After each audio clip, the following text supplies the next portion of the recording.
Итак, всем привет! Сегодня у нас тема, скажем так, нашего материала. Я буду удалять очаги коррозии, которые возникают на краске, проникает под лак, под краску, да, и начинает снизу поднимать краску. Вот сегодня мы будем это дело устранять и посмотрим, что у нас из этого получится, и вообще возможно ли удалить ржавчину на кузове без перекрашивания элемента полностью. Итак, вот наш классический рыжик, так называемый ржавчина. Они возникают на капоте, на крышке багажника, ну, везде, где могут быть сколы от камней, ну, или от любого другого воздействия на кузов. Вот, и на крыше.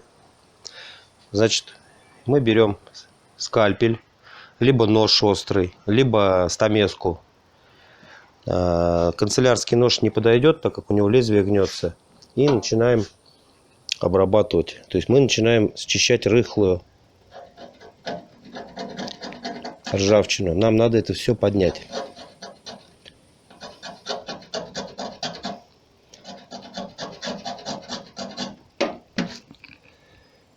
То есть вот, если видно, ореолы, это все ржавчина уже проникла.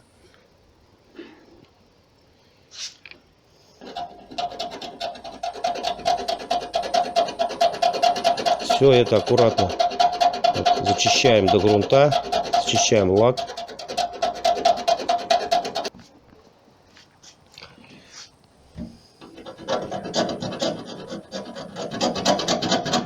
Вот видите, я поднял, и под базой, под грунтом, такое большое пятно ржавчины.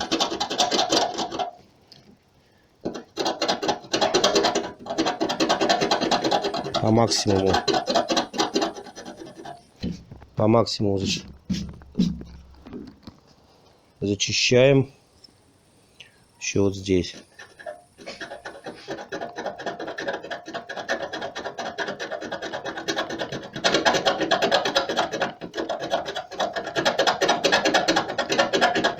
Стараемся лишнее, конечно, не трогать, но тем не менее все надо приподнять. На камеру, может быть, так сильно не видно.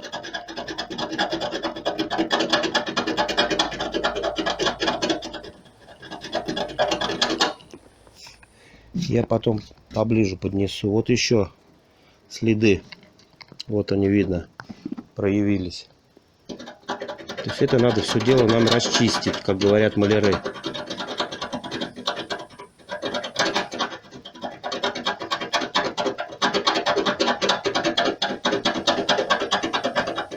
Плохо, если под краской или под грунтом ржавчина, и она уже сквозная. Это, конечно, уже запущенные случаи.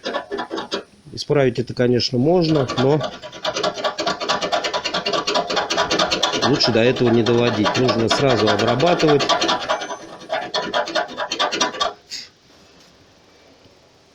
Вот мы видим, что еще здесь ржавчина. В общем, надо расчищать еще края.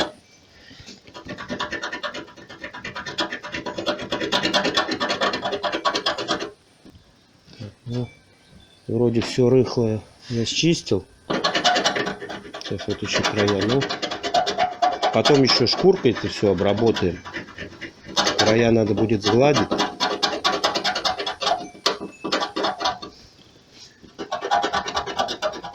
Вот видите, да? Какой был маленький небольшой рыжик. А расчистить пришлось вот примерно с 50-копеечную монету.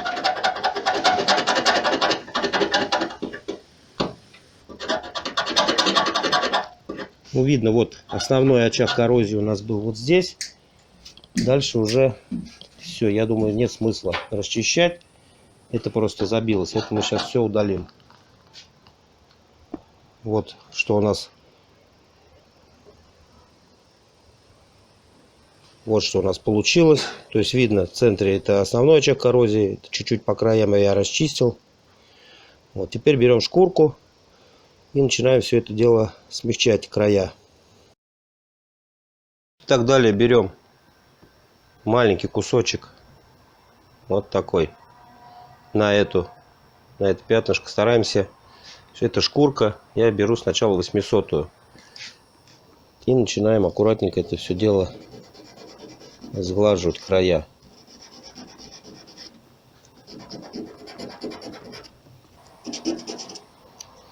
Здесь на лак, если немножко попадем, ничего страшного, это потом полировкой мы все уберем. Нам главное зачистить само пятно по максимуму и края подсгладить. Так как у нас образовался здесь такой кратер небольшой.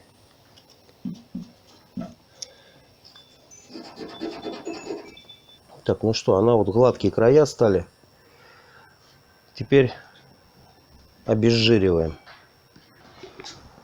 Хорошенечко обезжириваем это место.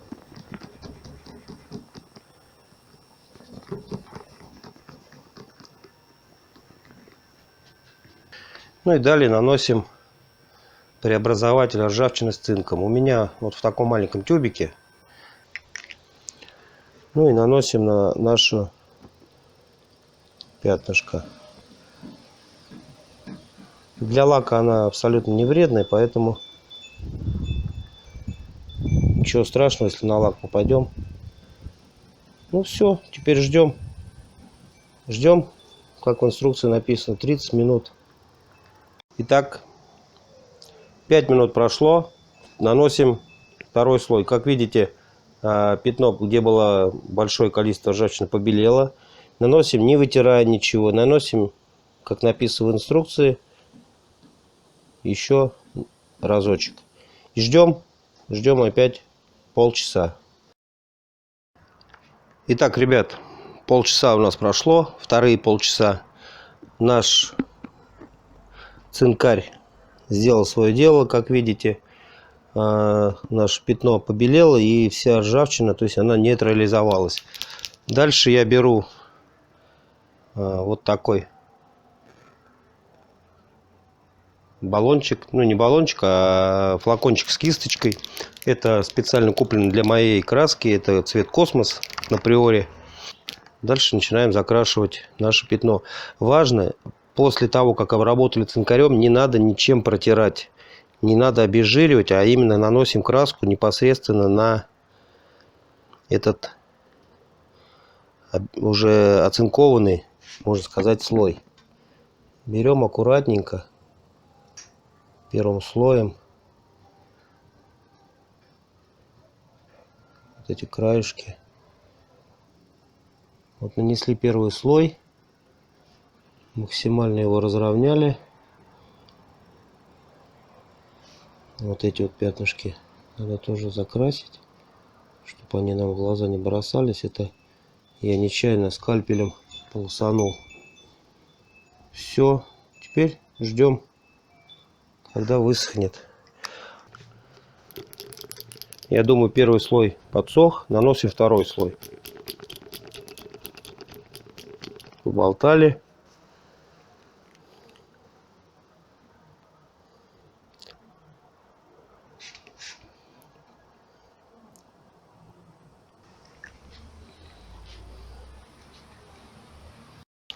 Так, итак, краска наша подсохла. Прошло где-то еще минут 30. Далее, значит, что мы делаем? Обрабатываем обезжиривателем и наносим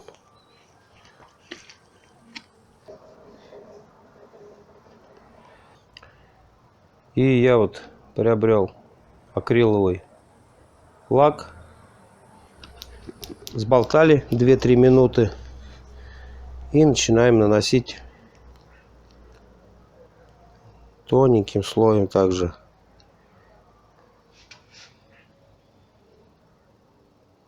Немножко на края заходим, так как все равно будем полировать.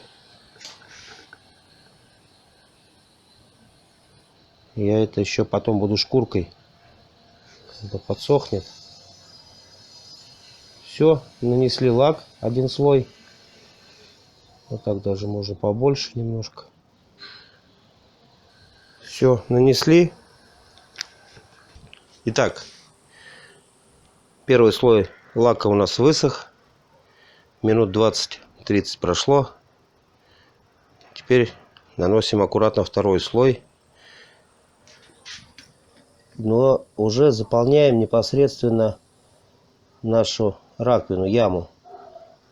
От того, где мы снимали краску и где был рыжик. То есть уже на края особо не залезаем, потому что, чтобы поменьше шкурить потом кисточкой. Конечно, это не айс наносить, но из баллончика такой маленький участок сделать нереально. Так, вот так это выглядит. Но не пугайтесь. Все это дело мы будем в дальнейшем обрабатывать шкуркой 1000-й, 2000-й, а потом полировать.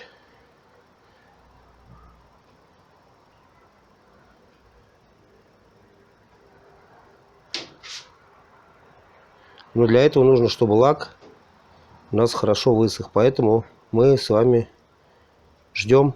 Ну что, итак, наш лак подсох. Я, правда, снимаю уже на следующий день, так как вчера начал поздно снимать, и лак подсыхал уже когда темнело. Я решил отложить съемку на следующий день. Заодно и он хорошо просох. Так как нам сейчас нужно будет шкурить все это дело, а затем полировать. Вот. Поэтому вообще где-то лак сохнет немножко дольше, чем краска. Если будет если жара, тепло, где-то, я думаю, час-два, и в принципе он просохнет. Но лучше подождать подольше. То есть он должен именно не то, что на отлип, то есть палец не должен прилипать, но он прям должен хорошо схватиться, чтобы нам четко все зашкурить. Ну что, сейчас настраиваем камеру и продолжаем приводить наш рыжик в порядок. Берем, у меня вот брусочек такой корявенький. Берем 1000-ную шкурку, одеваем на брусок плоской стороной с водичкой и начинаем все это дело зачищать.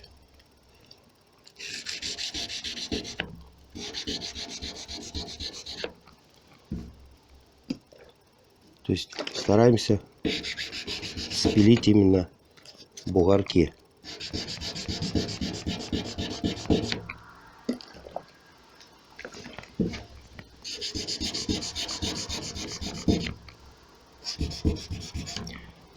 Ни в коем случае не круговыми движениями. Движениями только крест-накрест делаем. Нам важно аккуратненько это все подточить.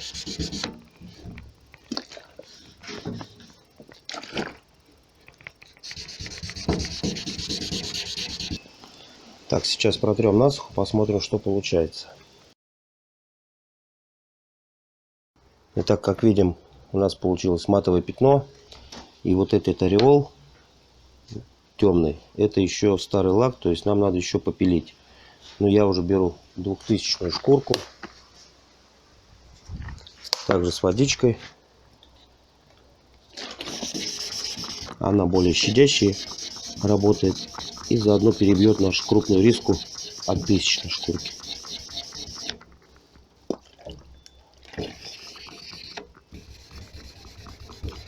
Обязательно сначала работаем в одном направлении, потом работаем в другом направлении. Все делаем без сильного нажима, просто пилим верхушки. Так, давайте теперь протрем, еще посмотрим, чтобы нам контролировать все это дело.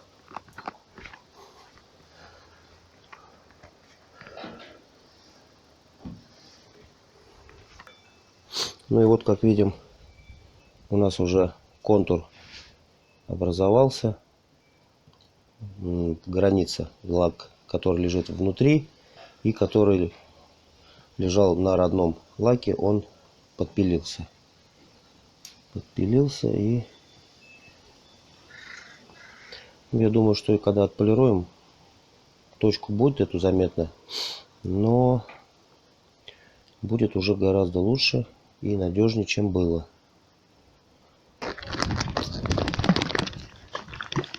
Болтаем Взбалтываем пасту. Наносим 4 плюшечки. И приступаем. Убираем обороты. Наверное, даже много для такой площади. Но начали с невысоких оборотов.